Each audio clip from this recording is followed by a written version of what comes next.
teach you how to think correctly. The largest gap between successful and unsuccessful people in life is the thinking gap. I'm not talking about being smart. I'm not talking about an IQ. I'm talking about how you think, how I think. Successful people think differently than unsuccessful people. Wise thinking leads to right living. Stupid thinking leads to wrong living. If you want to have a fulfilled life, you have to fill your mind correctly.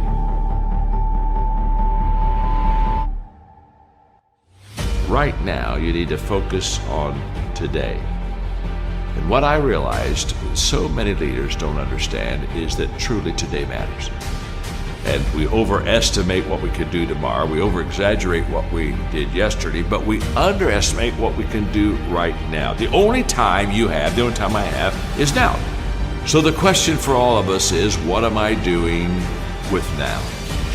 The great leaders, they're present in the moment, and because of that, they maximize the moment. So if you're tempted to take that faraway glance, well, glance. But get right back to the present moment. Because today, you're preparing to make tomorrow a success.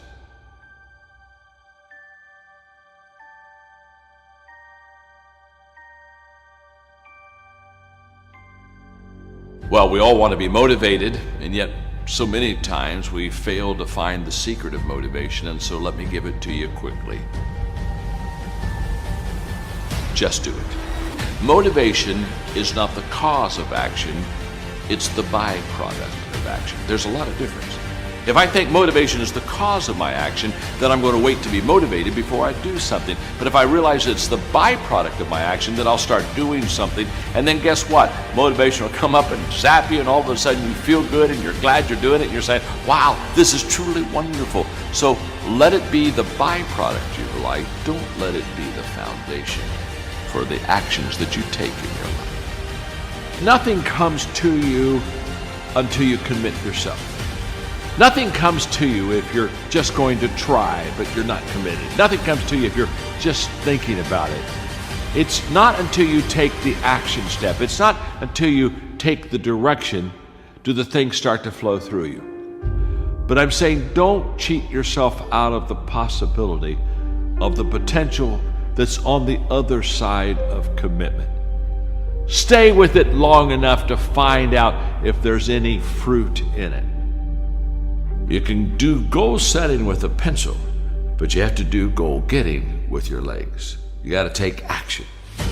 And it's the action that separates us. The greatest gap in this world is the gap between knowing and doing. Knowing is goal setting.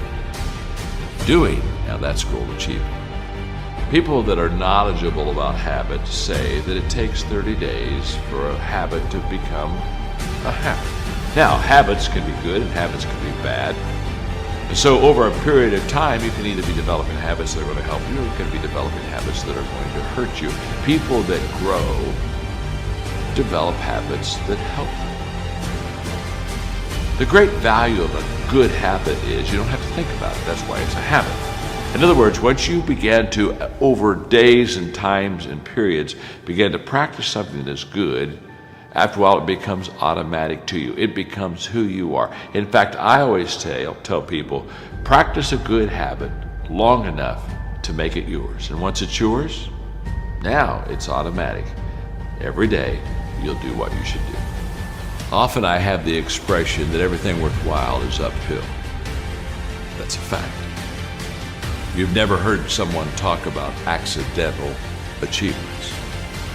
You've never heard someone that got to the top of the mountain and somebody asked them, how did you get there? Kind of look confused and say, I have no idea. They know how they got there. The reason they know how they got there is because they had to walk all the way up the mountain. Nobody lifted them. There were no shortcuts. There's not an elevator. There's not an escalator. It's all effort that gets you to the top of the mountain. What I want you to understand is that inspiration does a lot better when it's coupled with perspiration. There are a whole lot of people, they want to be inspired in great things, but they don't want to do the hard work. to achieve those great things. It's not either or, it's both and. So I really trust today that you will just kind of roll up your sleeves, look at something you haven't tackled for a while, dive in. You'll be amazed that once after you do the work, you get inspired. Don't wait to get inspired before you do the work.